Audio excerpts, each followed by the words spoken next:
2019 Porsche 911 GT3 RS meets its parents at the Isle of Man. You don't need to drive all the 911 RS cars to get it, but it helps.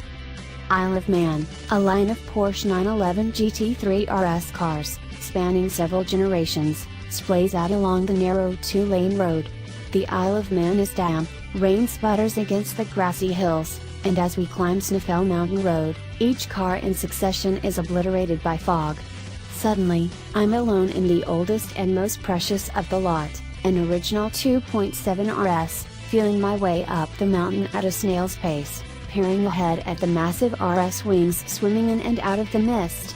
There'd be breaks in the weather in the day ahead, to rip the mountain air in short, delicious bursts, but first I had to get out of this fog without punting any sheep, or worse. The original 911 2.7 RS is a screamer, or at least it was in its day. By the standards of its descendants, it's almost sedate.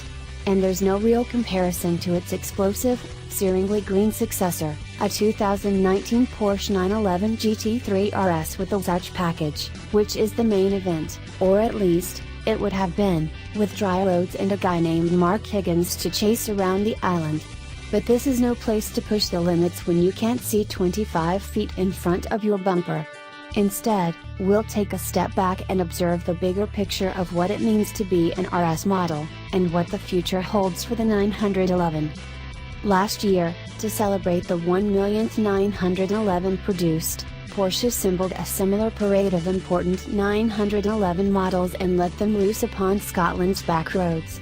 It was one of those instantly indelible experiences, jumping from one 911 to another, backwards and forwards through time. The 911 plumped up over the years, throwing more power at the weight problem, and attempting to subtract where possible. The 1985 911 Carrera Club Sport, perhaps the ultimate mid-1980s non-turbo, pinched ounces everywhere and wore exotic, lightweight bodywork. But it was no RS. Even though many years separated the 2.7 RS from the next car in the series, an indirect successor, the 996 GT3 RS, the defining character of the original is immediacy. Directness. The 85 Club Sport was a wonderful car to drive, but even that car lacked the electric verve of the 2.7 RS. There's a reason real 2.7 RSs command serious money, besides their rarity and homologation status. Hagerty puts an average 2.7 RS just a hair below $700,000. Having driven a flock of classic 911s in the past few months, that kind of crazy money just about makes sense. It's an exceedingly special air-cooled 911, and it charms totally, even among the clouds at sub-thrilling speeds. No modern car is so unabashedly mechanical, and the 2.7 ticks over at idle with a lumpy thrum, and screams primally at higher RPM, a sound from another age. It took 25 years for Porsche to revisit the ideals of the 2.7 RS.